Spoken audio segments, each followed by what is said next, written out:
Hi guys, James at RampantLionReviews again for you today with another beer review. For this one we are going to head down to Slovenia once again, and that of course means that we're going to have a look at yet another beer from the latest instalment of the Davor box. So a massive shout out and thank you once again to Davor Širet, one of my long term subscribers. It's thanks to him that you see most of these Slovenian beer reviews on the channel. A lovely guy, great knowledge of his beer. He always sends me some interesting Belgian things as well. He loves these Belgian beers, so I think Davor really needs to start his own channel. So peer pressure to Davor once again, but dude, again, a massive thank you for making these Slovenian beer reviews possible. It's always awesome to have subscribers like Davor that will sort these things out for you. But yeah, for this review then, we are going to return to a brewery who you have seen me review before. The last beer I had from them was a really interesting, kind of quirky thing actually. And it was not what I expected at all, but I did enjoy it. But for this one we're going to try a style that is completely different, and it's a style that I don't get to review all that often, but I do enjoy very, very much. For this one we are going to return to Ljubljana, the capital city of Slovenia, right in the centre of the country, and we're going to have a look at another beer from Omnivar brewery, or Pivovarna Omnivar if you want to give them their Slovenian name. But this particular beer is called the Sissi. It comes in at 4.8% ABV, and this one is a Vienna lager. So yeah, this one should be really, really interesting. The last beer that I had from these guys was the Tutti Frutti, which was their IPA. I really thought it was going to be a New England, but it actually turned out to be a little bit more kind of Belgian and like a big kind of hazy New England Belgian hybrid kind of thing. It was a really, really quirky and very interesting beer actually, so I'm curious to see how this one turns out. I wonder if this will be a little bit more conventional, or if it will be a little bit quirky in the same way that that beer was. So yeah, very curious to see how this one turns out. Nice to review another beer from Pivovarna Omnivar as well, and I hope that you guys enjoy my take on this one as well. And also a shout out to Miha from the brewery who gave Davor this beer to send up to me. So massive thank you to Miha for making this review possible as well. It's always cool to introduce new Slovenian breweries to you here on the channel.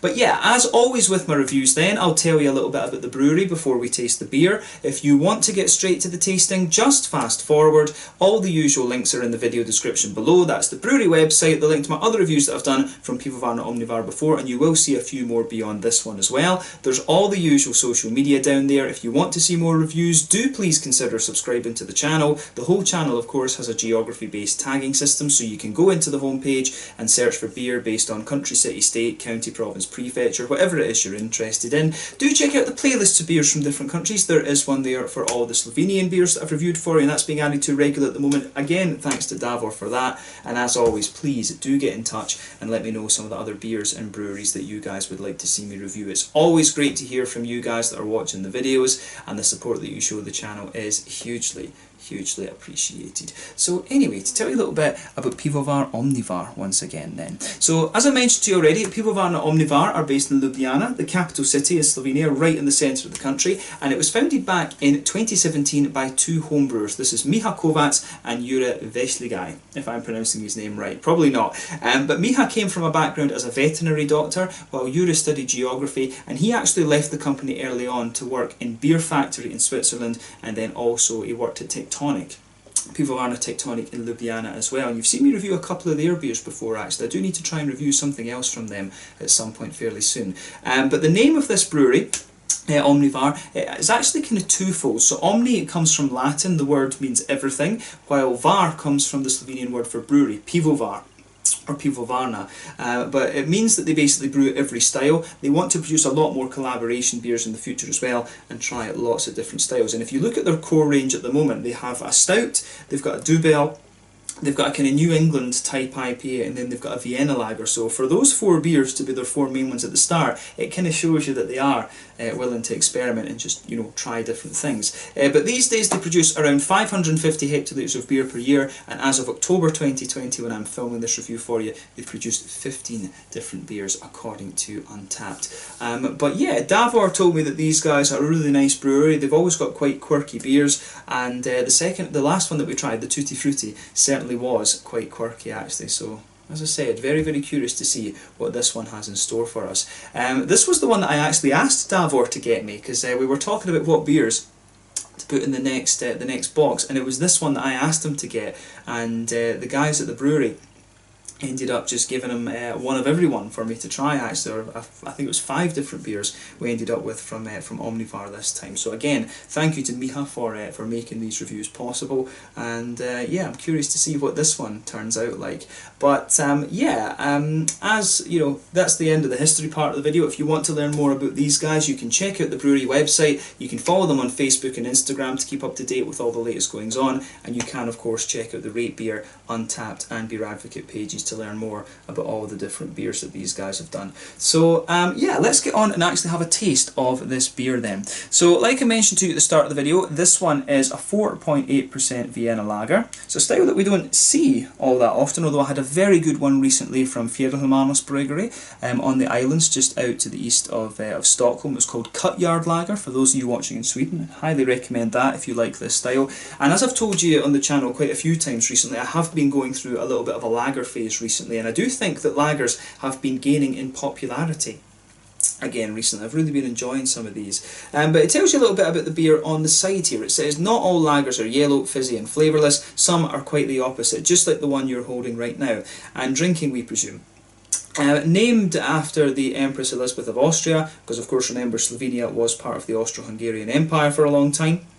It's named after the Empress Elizabeth of Austria, or Sissi as she was sometimes called. This is a Vienna style amber lager with a twist. Vienna, Munich and a pinch of caramel malts for a foundation, the foundation, and Cascade, Mandarina Bavaria and Celaya hops for a hoppier character and happier imbibers.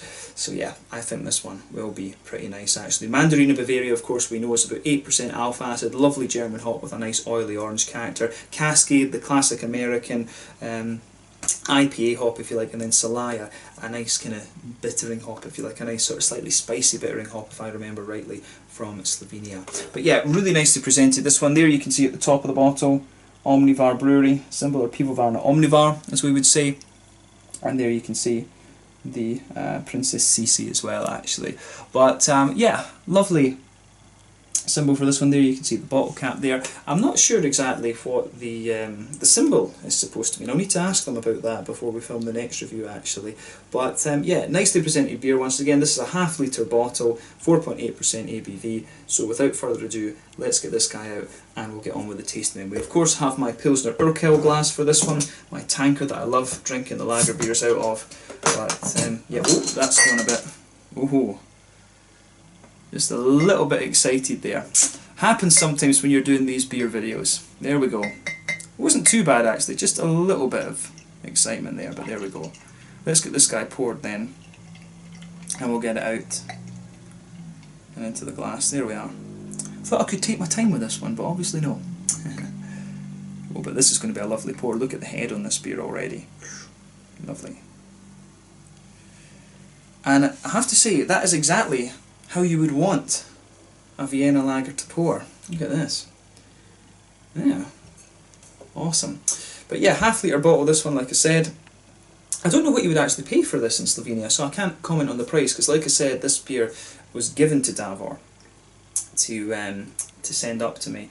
But yeah, I have to say this beer looks absolutely lovely. So you can see there's a solid finger of a frothy, I would say slightly beige. It's a very, very light kind of fawny beige colour head on this one. But you can see the beer, if we shine the light through it, it's poured a lovely kind of mahogany amber colour. It's somewhere between like a very light mahogany and quite a rich amber, this one. You can see the beer does have a good little bit of haze to it, which is quite interesting. Of course, between you know, going from brewery to brewery, you will get different levels of clarity from these Vienna lagers, but yeah, I always like a little bit of haze. The beers always tend to be a little bit more bready and things like that. So yeah, I do want to get to Vienna at some stage and try the local Vienna lagers. I would love to do that, and my dad and I were talking about that recently. It'd be awesome to go up to Vienna and have a little look at some of these things. But yeah, I think that's definitely a trip that we need to look at in the future. But yeah, lovely. Nice rich amber, light mahogany colours. We see if I put my fingers behind the glass, you guys aren't going to see anything through that. I don't know if it's just the light is not so good, but it certainly looks like a lovely beer. The Brauhaus appearance, if you like. But yeah, certainly looks the part. Nothing overly surprised about this beer. There's one or two big bubbles sticking towards the side of the glass, and quite a few little ones heading up towards the bottom of that head there. But it certainly does look very, very nice. So yeah, nothing overly surprised about the appearance of this one. Let's take a closer look at the aroma and just see how we get on. Oh, that does smell pretty damn nice actually. So yeah, straight away with this one, you can smell that big bready base. You know, the Munich malts, they're always going to give you that lovely kind of smooth white bready character. The Vienna malts do give you more of a kind of slightly brown bready, bread crusty thing, but also a little bit of brown sugar from what I remember. The Vienna malts were always a little bit like that. And this one actually, it's lovely. It actually smells a little bit more like a kind of Czech beer, this one, in some ways. As I've told you before, you've got lots of different types of lagers. So in Germany you have the Helles blonde lager, the Czech equivalent of that is the Svetli. You have the Dunkel in Germany as well, but then with the Czech ones you actually have the Letzak, which is kind of equivalent to a Märzen, a German Märzen lager, or perhaps a little bit closer to the Vienna lager. But then you've got the Czerny, which is the equivalent of the Dunkel, the brown lager. Then you've got the Schwarzbier in Germany, the Tamavi in the Czech Republic, and in Germany you've also got the Doppelbock, which is basically a very, very strong Dunkel from what I've been led to understand. So yeah, there's lots of different types of lagers there, and the German ones in my experience are generally a little bit more kind of crisp, if you like, whereas the Czech ones are definitely a little bit kind of bigger and bready almost, if you like, quite a difference there. The German ones are very smooth, but the Czech ones just are even smoother than that and just very thick. This one really has that big bready base to it, but with the malts that are in there, not really surprised about that. But yeah, this one, there's a bit of graininess coming out of this beer as well, I think, and I do wonder if that's from the yeast. There's something about this beer that's telling me the yeast is playing a big role in the way that the graininess is coming out of this one. But yeah, lovely kind of brown. It's got a lovely kind of brown bready base to it. The beer, you can get a little bit of that white bread in there as well. Some nice kind of McVitie's digestive biscuity sort of things out of the beer as well. And you do have a bit of a straight up caramel. So yeah, this beer in its malt base, it has everything you'd expect. You do expect this to be a slightly more malty leaning lager. But I do wonder if I was blind smelling this, I'm not quite sure what I would say about this one. I might reckon it was a Czech Letzak, actually. That's probably what I would think this one would be. But yeah, the aroma coming out of this beer, I think, is it's really interesting actually. You do get a little bit of a grainy, woody kind of character to this one, as I say, and I think that's the bit of woodiness that this beer has. I wonder if that comes from the yeast actually, which is quite an interesting thing. But yeah, on the hoppy side of things then, you've got a nice little bit of earthiness coming out of the beer. That's going to come to you, I think, both from the Solaya and from the Mandarin of Bavaria. Because Mandarin of Bavaria, it's got that lovely big fruity character to it, but it does have that typical German noble green type quality to it. Solaya's kind of the same from what I remember, but I think Solaya gives the beer a little bit of a herbal note as well. You will notice a little bit of an earthy herbal kind of thing about this. You get some nice bright floral notes in there, a little bit of a lighter grassy kind of thing, and then you've got all of these juicy fruity elements coming out of the beer as well. So yeah, on the green side of the hops, it is kind of what you'd expect, but the herbal thing, I would think that would be something from the Slovenian hops rather than the German or the American one. But yeah, the aroma out of this, as I say, very, very nice. So on the fruity side of things then, you do get a really interesting mix of things in here. It has a little bit of an almost kind of figgy note to it, and that's the Cascade. I think whenever you put Cascade into a usually in IPAs and stuff, it'll give you a grapefruity note, but I think it gives you a kind of lighter red fruity sort of thing. One of my local beers back home in Scotland, the Harvest and Schiehallion, it's a Pilsen, a Czech Pilsen with Cascade in it, and it gives you a lovely, almost just slightly figgy note to the beer sometimes. So you do get a wee bit of that out of out of this one. But yeah, you get some nice oily orangey notes from the Mandarin of Bavaria. And you do get, there is a wee bit of a kind of perry sort of thing comes out of this beer as well, a little bit of a perry ester, and for me just a little bit of a kind of zestiness to the grassy side of the beer. So yeah, oranges, a little bit of a figgy thing from the Cascade, a bit of a perry ester as well, and it has a wee bit of that grassy zestiness too. So yeah, interesting smelling beer, this one, I have to say. Not like the other Vienna lagers I've had in recent times, and I think it's the woody, herbal and slightly more yeasty character that this beer has that makes it come across as a little bit more quirky. So yeah, take a bit of time and enjoy that aroma before you get stuck into it, but we're going to have a taste of this one now. So this one is the Sissi, a 4.8% Vienna style lager from Pivovarna Omnivar in Ljubljana, the capital city in Slovenia. Once again, thank you to Davor for this one, and thank you to Miha for giving Davor the beer as well. Let's get stuck in. Slanje, skål, na zdravje.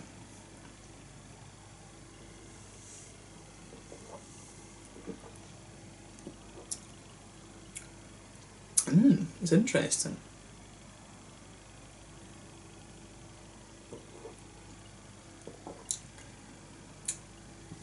Yeah, this one for me, it really comes across as very, very bready again. It almost has some... The first thing that comes into my head about this, and I know it's not an ale, but it does come across as having a little bit of an ale type quality to it, just with the way everything kind of mixes together.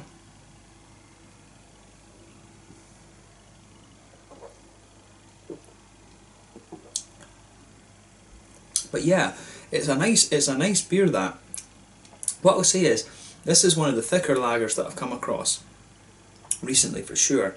But I like how this one goes together. Gets a thumbs up from me. Definitely one of the bigger bready and slightly thicker lagers I've come across in recent times. So yeah, where to start with this one then? Straight away with this beer, you get that lovely bready quality just blanket in the middle of your tongue. It almost feels with the Munich malts and the Vienna malts as if they are kind of just mixing in together, if you like, because the bread really comes across as a sort of brown wholemeal type bread in this one, and that forms your base of the beer. It's got a little bit of that bread crusty character to it as well, I think, in fairness, and as you go towards the back third of your tongue, you know, you can feel that breadiness kind of thickening up in this one, but there is almost a bit of slickness to this beer as well, to be honest with you.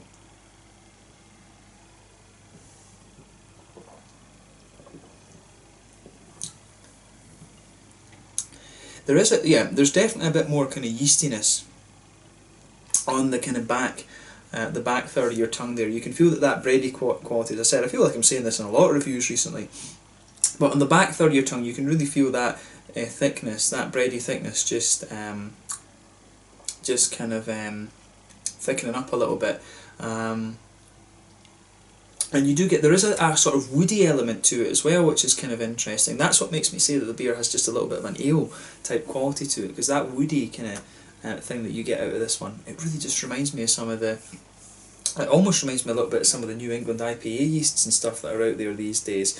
But yeah, there's definitely a little bit of a woodiness to this beer in the back of the palate, and also some kind of more graininess. But yeah, big blend of white and kind of brown bready notes in there, a little bit more bread crusty on that back third of the tongue. And as you go into the middle third of your palate, you can feel the thickness of the beer just goes down a little bit. And then as you move into that middle third of your palate, you get the brown sugars kind of sitting on top of that. Bit of a sweet caramel in the middle, a little bit of a kind of biscuity note, little bit of a kind of nice biscuity note in there as well. And you can feel as you go out from the centre of your palate, it goes from being a kind of oily caramel, and that'll be the caramel malts of course, and a mix of the Vienna malts, but then you move further out there and it's just a little bit more kind of biscuity, and it is just a little bit more kind of biscuity and like McVitie's digestive biscuit sort of thing. Yeah, definitely.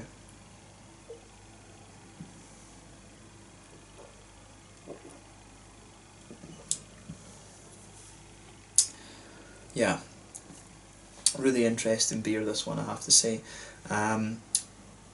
It just goes together quite differently, and as I say, there is just something about this beer. It really has it's got quite a grainy underlying to it, and you just get a little bit of woodiness out of this one. As I say, that, and the more that I drink of this, the more that it kind of spreads forward on the palate, the more the woodiness kind of spreads forward as well.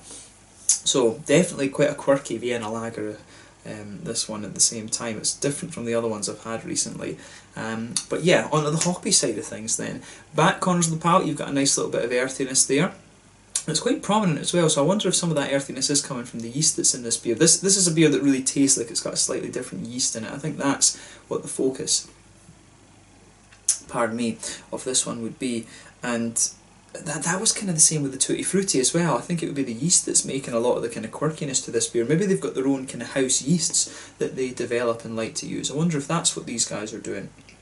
But yeah, as you move further forward on the side of this one, you get a little bit of a herbal quality there, and as you reach the front corners of the palate, you get a little bit more of a floral aromaticity out of it. And to me, it's the Mandarina Bavaria that's giving you that. It's definitely that kind of nice German noble type floral note that's coming out of this one, and the grassiness kind of shows the same thing. As you go round the front curve of the palate, you get that nice just grassiness out of the beer, and it's really got that noble quality to it. The Celaya is going to give you some of that, and it's going to give you that slightly herbal edge that the beer has as well. That's the Celaya, I think, is definitely responsible for the herbal side of it, but the grassiness and the floral notes, I think that is probably more the Mandarina Bavaria. The Mandarina Bavaria is of course about 8% alpha acid normally. I think the Cascade is roughly the same. I forget what Celaya is, but Celaya is definitely more of a bittering hop, whereas the other two are more aroma hops, I guess. So maybe that's what they've done. Maybe they're doing Celaya as the early edition hop, and maybe they're putting the other hops in a little bit later on. But yeah, it's a lovely beer, as I say. I like this one, I certainly do. It'd be cool to try this on tap in Ljubljana somewhere.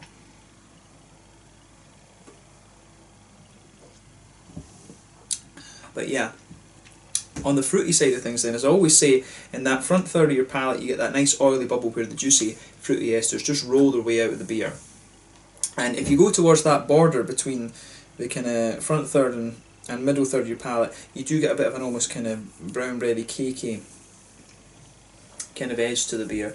Yeah, as you move further forward from that, you do get a nice little bit of that kind of orangey thing from the Mandarina Bavaria there. You can get a little bit, I think, as you move further forward, I think it actually might be more of the Cascade that's coming out. You get a little bit of that kind of figgy note to the beer, and as you reach the front part of the palate, the front part of almost the front tip of your tongue, if you like, you get that more oily orangey character from the Mandarina Bavaria, which I think is really quite nice. On top of that, you will get I think there's a little bit of a slightly peary type ester to this one, and as you reach the very front tip of the tongue, I think there's just a wee bit of zestiness to the grassy quality there, a bit of an almost lemony, grassy kind of thing. But yeah, I do like how this goes together. But yeah, flavour profile of this one is really interesting. It definitely strikes me as being one of the more kind of yeasty lagers that I've had recently. The definition of lager, of course, though, is that it's a cold fermentation, bottom fermenting yeast. But this one certainly strikes me as if it's got a kind of different yeast or something in it. So I'd be curious to know about that. I think it's the yeastiness that's making a lot of the kind of quirkiness to the flavour here. Either that, or it's the type of grains that they've used. It could be like organic grains or something, because it just has that slightly almost smoothie, that almost kind of smooth, slightly chalky type mouthfeel to it, which is interesting. So yeah, definitely a big thicker lager, this one. And again, that's what they're saying, is they want to show you what lagers can be actually. So in terms of the mouthfeel, then we should talk about that. I think we've covered the flavour profile quite well, and as I say, you get more graininess and woodiness out of this beer the further you go into it.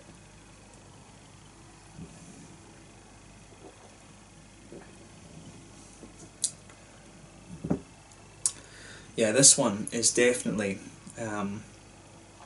I describe this beer as being at the kind of top end of light-bodied, bottom end of full-bodied. Carbonation is quite smooth in this one, but in fairness, you do get a little bit of crispness out of it on the back end. Overall, the mouthfeel of the beer is quite smooth. There's a little bit of wetness to it as well. But yeah, it's a very bready, kind of smooth, almost kind of grainy thing. You do get a little touch of dryness out of the beer as well.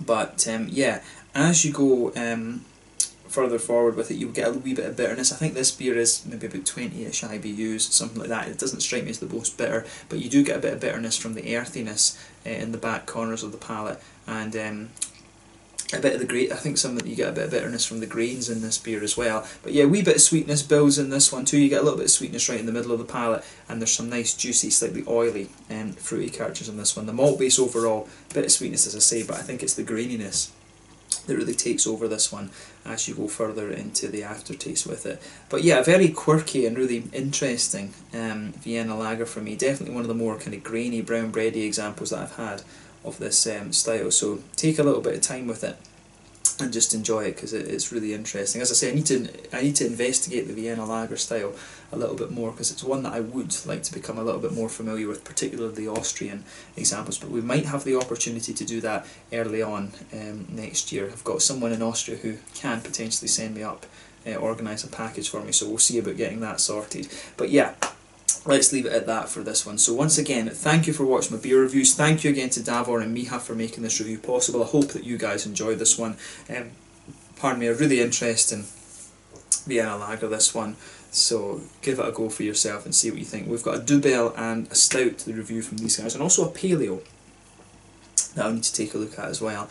But yeah, really interesting beer, this one, and I'm glad that I was able to review this for you here on the channel. So yeah, let's leave it at that. So thank you for watching my reviews. Until the next time, please like, subscribe, share, all the usual YouTube stuff. Let me know your own thoughts on this beer in the comment section below. Let me know what your favourite beers are from Pivovarna Omnivar. We will return to these guys quite soon on the channel, and you will see many other Slovenian beer reviews as well. I feel my throat's a little dry actually, even though I'm drinking this. But yeah, really interesting beer, this one, and I'm glad that I was able to review this. And do let me know some other Vienna lagers that you'd like to see me try in the video comment section below. But yeah, thanks again for watching. Check out Pivovarna Omnivar from Ljubljana, capital city in Slovenia, and you will see more reviews from these guys very soon. Slanja, Scotland, Ostravia. Make sure you check out this brewery and have a go at this one. The Sissi 4.8% Vienna lager from Pivovarna Omnivar in Ljubljana, Slovenia. Let's go.